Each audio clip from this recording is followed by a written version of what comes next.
teman-teman Gibeon Youth. Happy Sunday, mari sama-sama kita memuji Tuhan.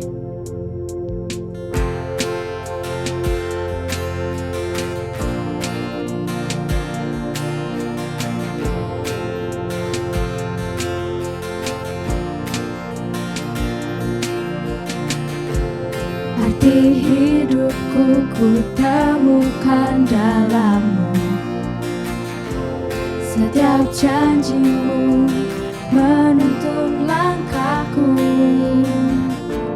Takkan ku menyerah walau badai menerpa. Ku kan berdiri dengan segenap kuatku. Selama mentari bersinar, selama bumi berputar, selama janji-Mu tak berubah di dalam hidupku, selama nafasku berhembus, selama jantungku berdetak, selamanya ku kan ikuti setiap rencana-Mu Tuhan.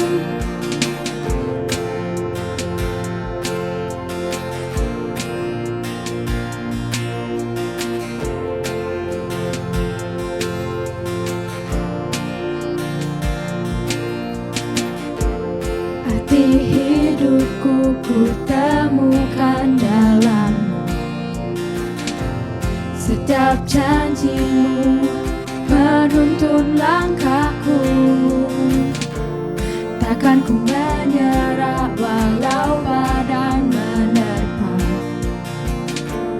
Ku kan berdiri dengan segenap kuatku.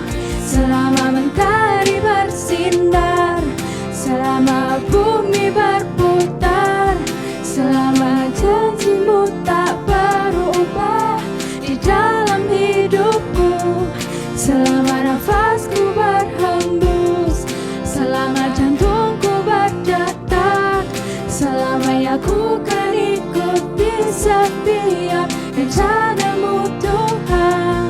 Selama mentari bersinar, selama bumi berputar, selamanya janji-Mu tak berubah di dalam hidupku. Selama nafasku berhembus, selama jantungku berdebar, selamanya ku kan ikuti setiap rencana-Mu Tuhan. Selamanya ku kan ikuti setiap rencana-Mu Tuhan.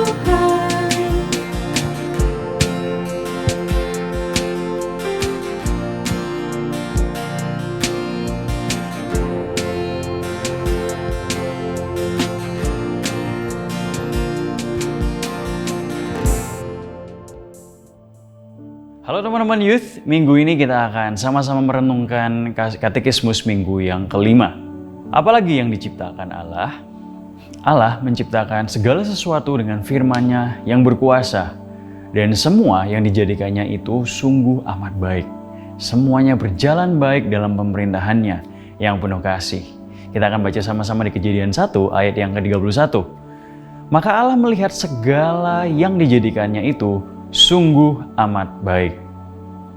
Pada waktu kita merenungkan kebenaran ini, kita dapat mengamati bahwa semua yang ada di dalam muka bumi ini serta seluruh alam semesta ada bukan karena kebetulan. Bahkan secara ilmiah, posisi bumi ditetapkan dengan presisi. Sebagai contoh, jika kemiringan bumi melebihi 23 derajat, maka suhu bumi akan menjadi ekstrim dan tidak kondusif untuk mendukung kehidupan manusia. Jika kadar oksigen di bumi ini di bawah 21%, maka manusia tidak dapat bernafas. Dan jika melebihi persentase tadi, maka api dapat muncul dengan sendirinya. Ada banyak sekali fakta-fakta lain yang membuktikan adanya Sang Pencipta. Jika kita dapat hidup dengan aman dan terjadi suatu bencana, sebagai contoh meteor yang menabrak bumi, maka itu adalah suatu hal yang menakjubkan. Oleh sebab itu, di ayat bacaan kita dikatakan Tuhan menciptakan semuanya dengan sangat amat baik, bahkan sempurna. Dan di kitab Mazmur 139 dikatakan bahwa Allah mengetahui berapa lama kehidupan setiap manusia di bumi ini. Namun seperti yang dapat sama-sama kita amati adalah adanya penyakit, penderitaan, dan kekacauan.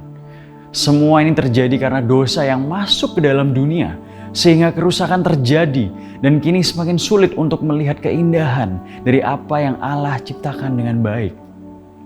Namun di balik semua ini, kabar baiknya adalah Allah di dalam kemegahan dan kebesarannya juga adalah Allah yang imanen. Artinya Ia adalah Allah yang personal dan Allah yang dekat. Oleh karena itu Yesus Kristus, Sang Allah Anak, datang untuk mendatangkan keselamatan bagi umat-umat pilihannya. Melalui salib Kristus, hubungan kita dengan Sang Pencipta yang rusak sehingga kita terasingkan darinya, kini dipulihkan. Kini kita dapat akses, dapat mempunyai hubungan dengan Allah Bapa di dalam keintiman. Dan karena umat pilihannya, yaitu teman-teman dan saya, ditebus oleh Kristus, kita mendapatkan pengharapan yang baru, sehingga kita dapat menemukan makna yang melampaui ekspektasi pribadi atau rancangan-rancangan yang semu. Saya ajak teman-teman pada hari ini untuk mengecam kebenaran ini dan bertobat. Mungkin selama ini banyak sekali hal yang kita alami seperti kekecewaan atau kemarahan terhadap Tuhan karena kegagalan yang mungkin kalian sering alami ataupun persoalan lainnya. Hari ini kita diingatkan bahwa di balik setiap struggle atau persoalan kita ada rencana Tuhan yang melebihi itu semua. Karena kita sering tidak menyadari bahwa rancangan kita itu selalu berkutip di hal-hal yang sifatnya sementara. Namun rancangan Tuhan di dalam kehidupan kita adalah sebetulnya yang terbaik bagi kita.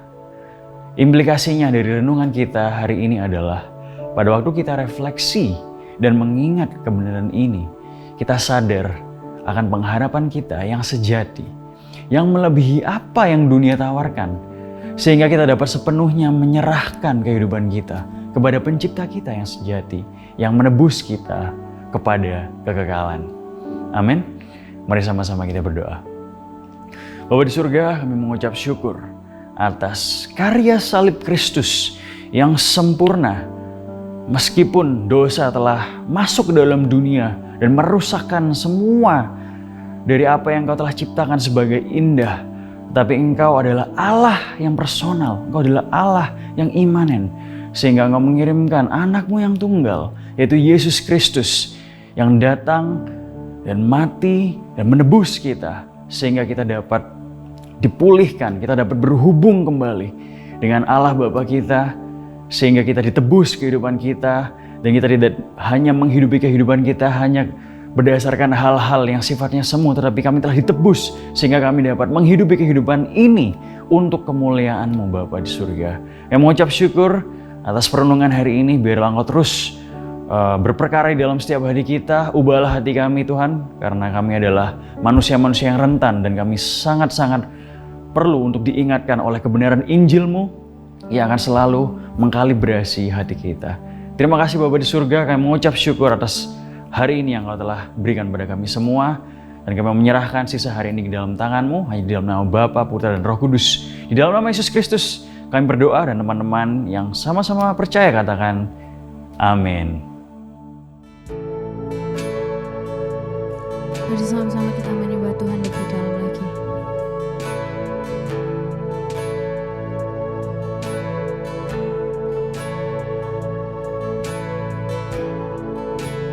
Tiada yang dapat pisahkan ku dari terangnya kasih-Mu. Kau hadirkan ketenangan yang tak bisa dunia berikan. Kini Kau pegang hidupku dan Kau hapus kesalahanku. Berharganya pengorbanan yang memberikan keselamatan. Kau hadir di sana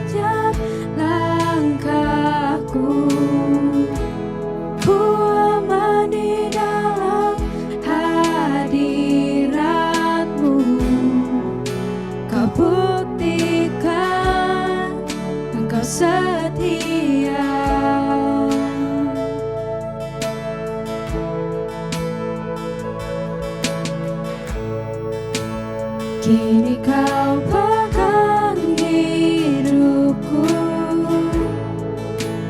dan kau hapus kesalahanku. Berharganya pengorbanan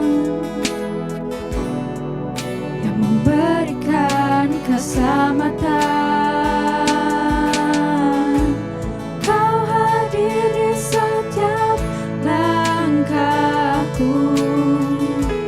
Ku aman di dalam hadirat-Mu.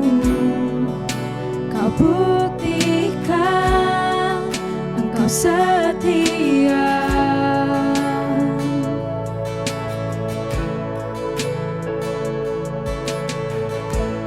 Kan ku angkat tinggi tanganku, tanda ku berserah kepadamu. Selamanya Engkau setia. Thank you, Lord. Oh, your presence never leaves me, and you'll never forsake me. Oh, your presence never leaves me, and you'll never forsake me. Oh, your presence never leaves me, and you'll never forsake me. Oh, your presence never leaves me, and you'll never forsake me. Oh, your presence never leaves me, and you'll never forsake me. Oh, your presence never leaves me, and you'll never forsake me.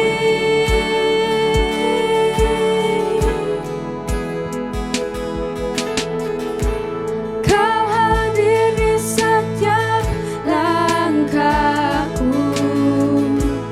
Ku aman di dalam hadirat-Mu. Kau buktikan Engkau setia.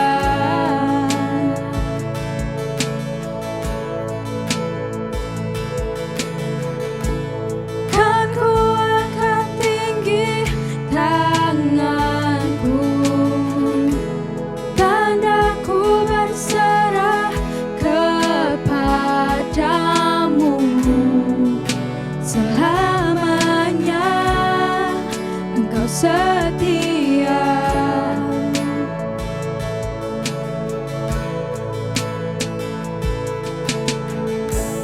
Kau hadir di setiap langkahku.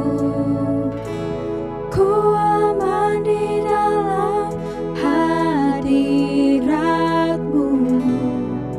Kau buktikan Engkau setia.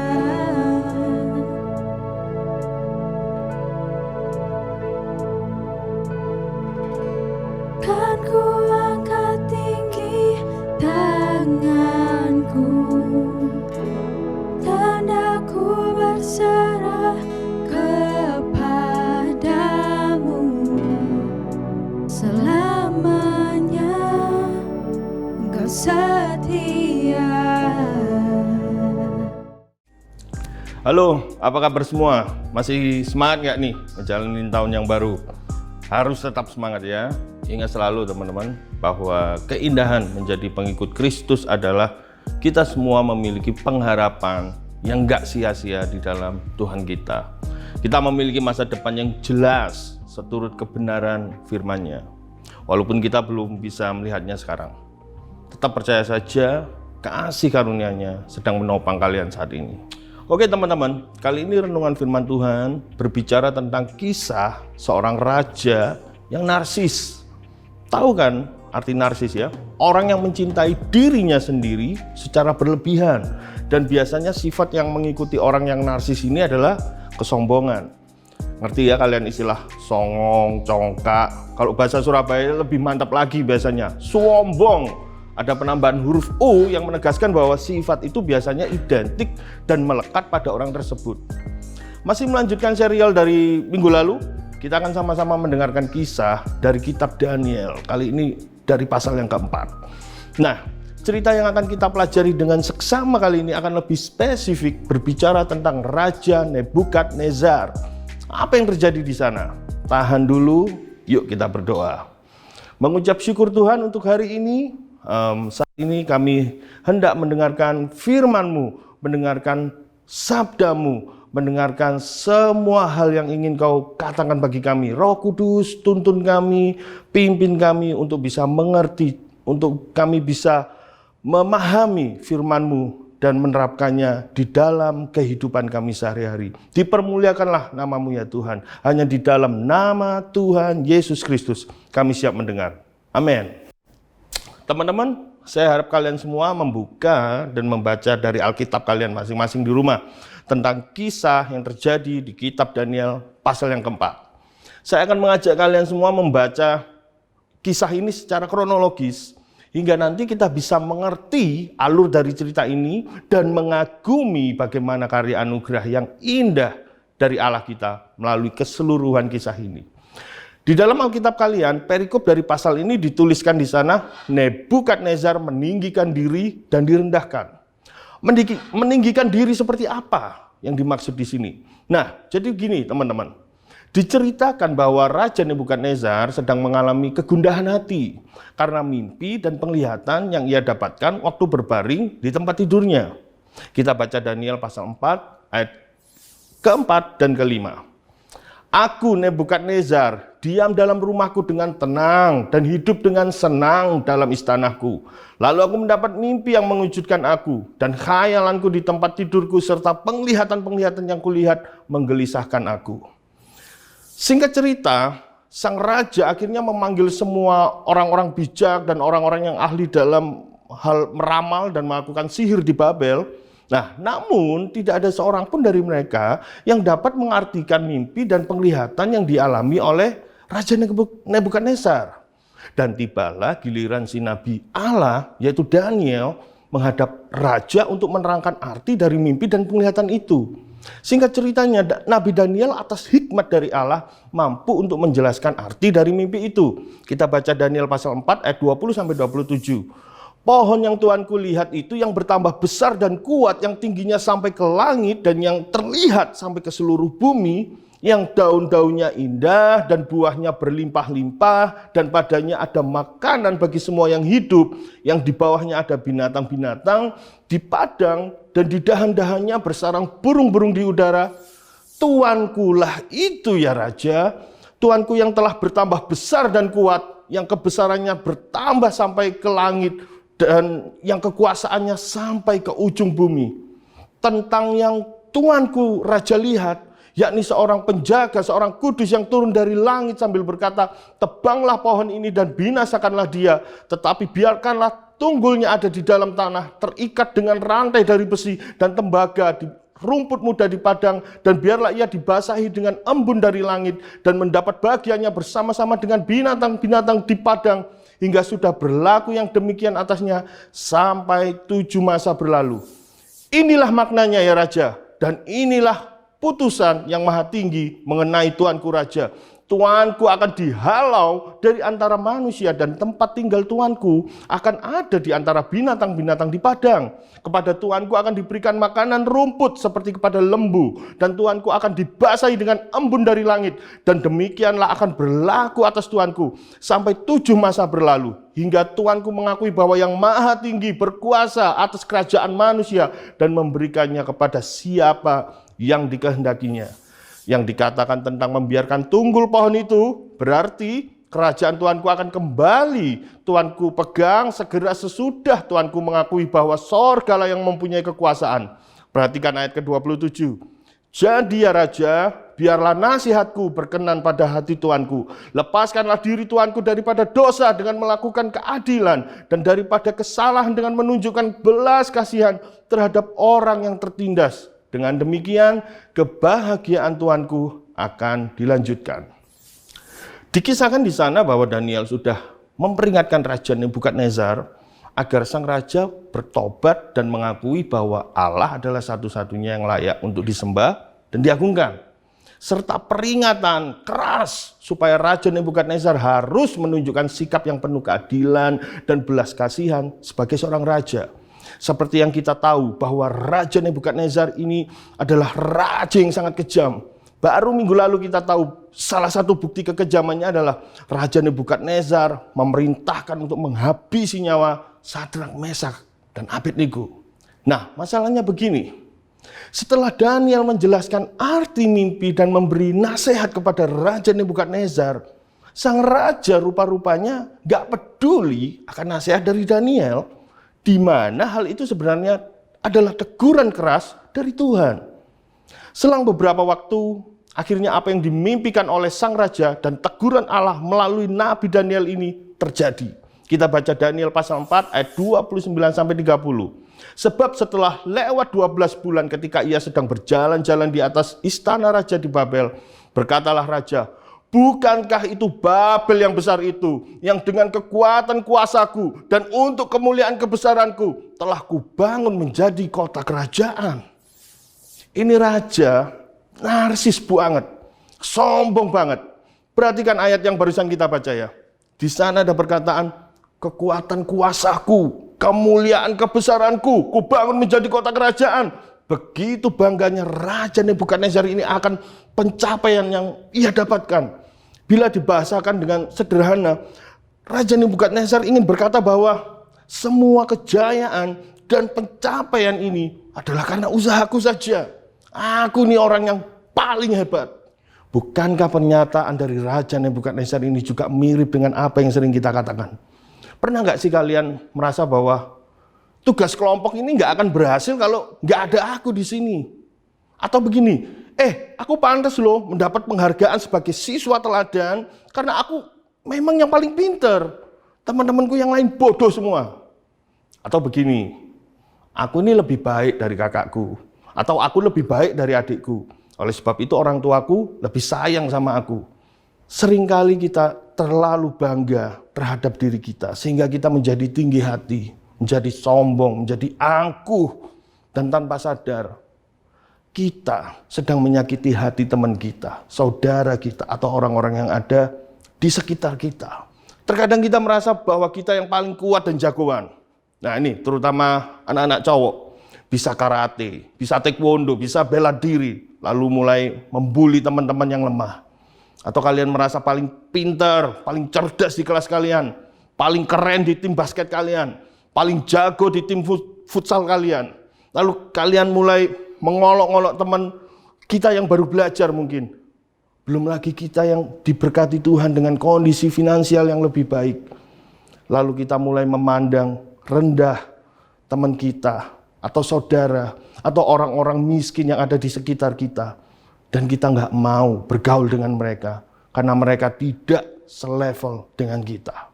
Raja Nebukadnezar menjadi sangat sombong, sangat narsis. Dia mengira bahwa pencapaian yang ia dapat karena hasil dari usahanya saja.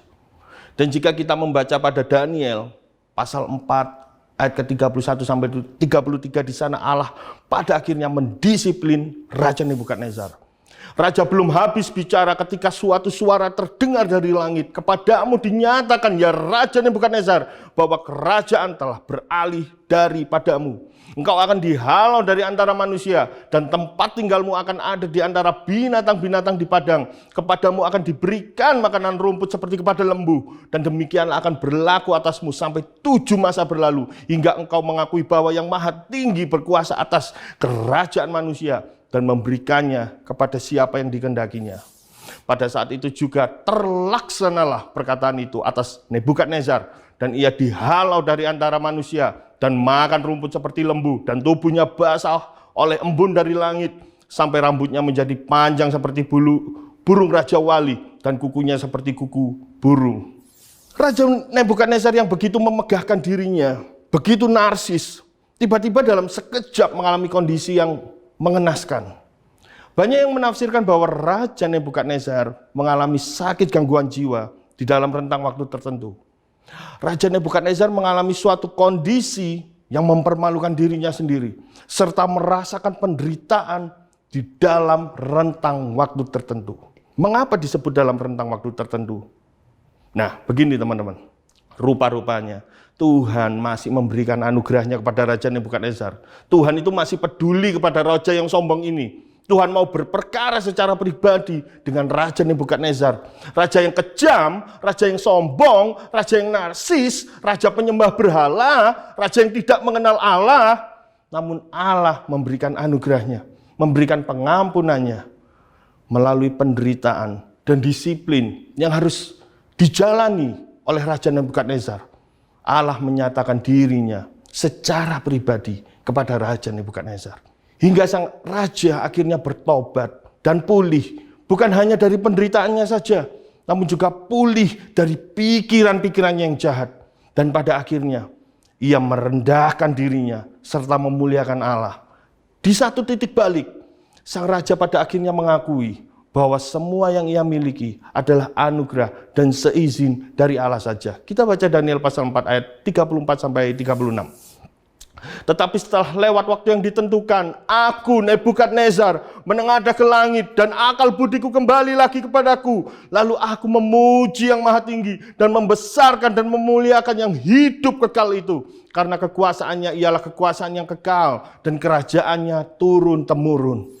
Pada waktu akal budiku kembali kepadaku, kembalilah juga kepadaku kebesaran dan kemuliaanku untuk kemasyuran kerajaanku. Para menteriku dan para pembesarku menjemput aku lagi. Aku dikembalikan kepada kerajaanku, bahkan kemuliaan yang lebih besar dari dahulu diberikan kepadaku. Loh, tapi kok di ayat 36 yang barusan kita baca, seakan-akan Raja Nebukadnezar masih terlihat narsis, masih terlihat selfish. Dikatakan di sana kebesaran dan kemuliaanku, kemasyuran kerajaanku, para menteriku dan pembesarku. Belum bertobat kayaknya ya. Tunggu dulu teman-teman. Kita lihat sekarang ayat yang ke-37. Jujur saya pribadi sangat terharu setelah membaca ayat ke-37 ini. Jadi sekarang aku Nebukadnezar memuji, meninggikan, dan memuliakan Raja Sorga yang segala perbuatannya adalah benar dan jalan-jalannya adalah adil, dan yang sanggup merendahkan mereka yang berlaku tongkang. Wow, Raja Nebukadnezar pada akhirnya dengan tegas, dengan lantang, dan dengan segala pertobatannya mengakui hanya Raja Sorgalah yang pantas ditinggikan dan dimuliakan. Dan tidak hanya itu saja, di awal tadi saya berkata bahwa kita akan sama-sama melihat cerita dalam pasal ini secara kronologis. Teman-teman, seluruh pengalaman yang dialami oleh Raja Nebukadnezar ini, pada akhirnya ia tuliskan melalui Daniel. Untuk apa? Untuk ia sebarkan kepada seluruh rakyatnya. Untuk seluruh penguasa-penguasa yang ada di bawah pemerintahannya. Agar seluruh rakyat dan raja-raja di seluruh wilayah kekuasaannya mengenal Allah bangsa Israel sebagai Allah yang sejati, Allah yang hidup, Allah yang berkuasa. Kita baca Daniel pasal 4 ayat 1-3. Dari Raja Nebukadnezar kepada orang-orang dari segala bangsa, suku, bangsa, dan bahasa yang diam di seluruh bumi, bertambah-tambahlah kiranya kesejahteraanmu. Aku berkenan memaklumkan tanda-tanda dan mujizat-mujizat yang telah dilakukan Allah yang maha tinggi kepadaku. Betapa besarnya tanda-tandanya dan betapa hebatnya mujizat-mujizatnya. Kerajaannya adalah kerajaan yang kekal dan pemerintahannya turun-temurun. Teman-teman, pada akhirnya Raja Nebukadnezar tidak malu untuk menceritakan keberdosaannya. Raja Nebukadnezar tidak malu untuk menceritakan aibnya. Raja Nebukadnezar tidak malu untuk menceritakan proses pertobatannya. Pengalaman pertobatannya dengan Tuhan tidak hanya berhenti di dirinya saja, tetapi ia bagikan kisah tersebut, kabar baik tersebut kepada seluruh bangsa. Supaya apa? Supaya semua bangsa mengenal siapakah Allah yang sejati itu. Wow, luar biasa. Bila saat ini hati kita ya mulai berbicara dengan keras, supaya kita bertobat dari segala kesombongan dan keangkuhan diri kita. Teman-teman percayalah, itu adalah suara dari Allah Roh Kudus untuk menginsafkan kita. Tuhan kita nggak akan pernah rela bila kita terus-menerus terjebak di dalam kesombongan, keangkuhan, serta dosa-dosa kita. Bahkan bila saat ini kita harus mengalami disiplin dari Tuhan kita mengalami teguran yang keras dari Tuhan kita, percayalah, itu semua demi kebaikan kita. Karena Tuhan sungguh amat sangat mengasihi kamu. Dia nggak rela kamu tertipu oleh hasutan iblis untuk terus hidup di dalam keberdosaanmu. Terkadang disiplin dari Allah itu diperlukan supaya kita tersadar dan bertobat dari semua dosa dan pelanggaran kita.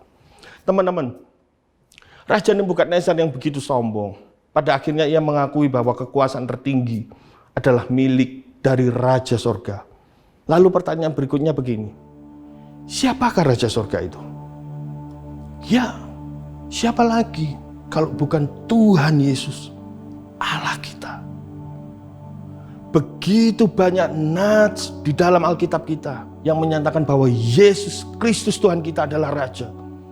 Allah yang maha tinggi, Allah yang menciptakan langit dan bumi. Yang menarik adalah begini, teman-teman, Tuhan Yesus yang adalah Raja di atas segala raja, Tuhan Yesus yang sejatinya adalah penguasa langit dan bumi. Namun, dia datang ke dunia dengan kesederhanaan. Kalian tentu ingat peristiwa kelahirannya di Bethlehem. Tuhan Yesus yang adalah Allah yang maha tinggi, Allah yang mulia, Allah yang besar, Allah yang penuh dengan kemuliaannya. Dia rela datang ke dunia yang telah jatuh dalam dosa ini, meninggalkan segala kemuliaannya yang gilang gemilang. Demi siapa? Demi aku dan demi kamu, demi kita semua yang terhilang ini. Filipi 2 ayat ke-5 sampai ke-8.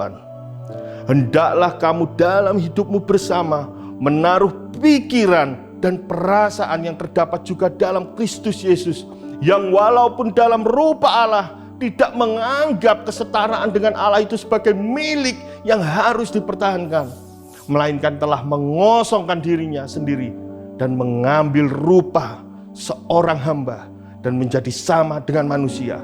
Dan dalam keadaan sebagai manusia, ia telah merendahkan dirinya dan taat sampai mati, bahkan sampai mati di kayu salib. Wow. Sekali lagi kita yang berdosa ini diingatkan kembali melalui teladan Tuhan kita, Yesus Kristus. Seringkali manusia yang hina ini ingin pergi naik untuk melawan Allah dengan keangkuhan hatinya dan akhirnya jatuh ke dalam pencobaan. Namun sebaliknya, Allah yang mulia justru turun datang dengan kerendahan hatinya. Tuhan Yesus Sang Raja Agung turun datang ke dalam dunia untuk menyelamatkan manusia yang sombong seperti kita. Ia datang ke dalam dunia untuk menyerahkan nyawanya sebagai ganti nyawa kita yang memalukan ini, agar kita yang berdosa ini memperoleh pengampunan dan hidup yang kekal bersama dengannya. Ya. Dan bagaimana mungkin kita tidak bertobat saat ini? Kita baca Filipi 2 ayat 9 sampai 11.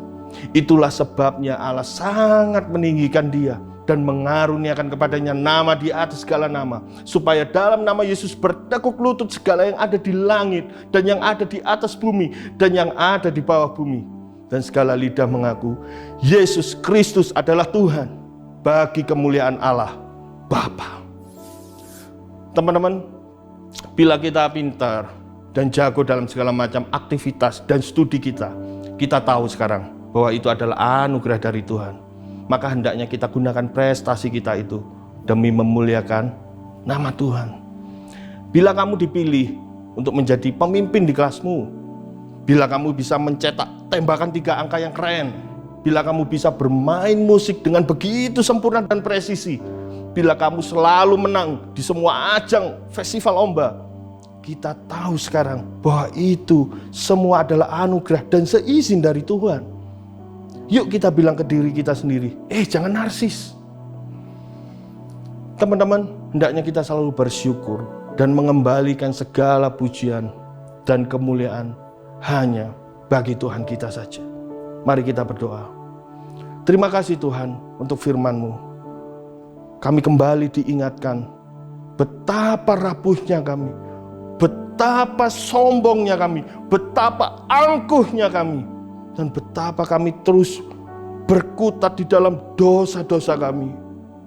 Namun puji syukur, dipermuliakan nama-Mu ya Tuhan. Engkau yang mulia, rela datang ke dunia yang hina ini. Engkau Raja Sorga yang penuh dengan kemuliaan, mau datang ke bumi, ke dunia yang sudah jatuh dalam dosa ini. Demi kami, umat yang Kau kasihi. Demi kami, anak-anak-Mu yang Kau kasihi. Apalagi yang bisa kami katakan Tuhan? Kami mengucap syukur, kami berterima kasih. Engkau mencelikkan mata kami lagi. Engkau mempertobatkan kami lagi. Engkau memperbaharui lagi hati kami. Terima kasih Allah Roh Kudus untuk pencerahannya yang bisa kami nikmati melalui firman-Mu. Terpujilah nama-Mu. Bantu kami untuk menerapkannya di dalam kehidupan kami. Biarlah orang-orang di sekitar kami melihat perbuatan kami yang baik dan mempermuliakan nama-Mu di sorga. Terima kasih Tuhan. Terima kasih. Kami serahkan kehidupan kami. Kami serahkan segala hal di dalam hidup kami kepada-Mu. Terpujilah nama-Mu. Hanya di dalam nama Tuhan Yesus Kristus, Allah penyelamat kami. Kami berdoa. Amin. Hey, senang banget bisa beribadah bersama kalian hari ini. Gak bosan-bosannya kami mengajak kalian semua untuk tetap rajin mengikuti Care Group, membaca daily devotion kalian yang sudah dibagikan. Dan teman-teman, bila kalian butuh dukungan doa untuk setiap masalah atau pergumulanmu, silahkan sampaikan kepada kami, jangan malu. Oke? Dan yang terakhir, jangan lupa mengisi register bila kalian ingin datang di ibadah onsite kita. Oke? Tetap semangat. And God bless.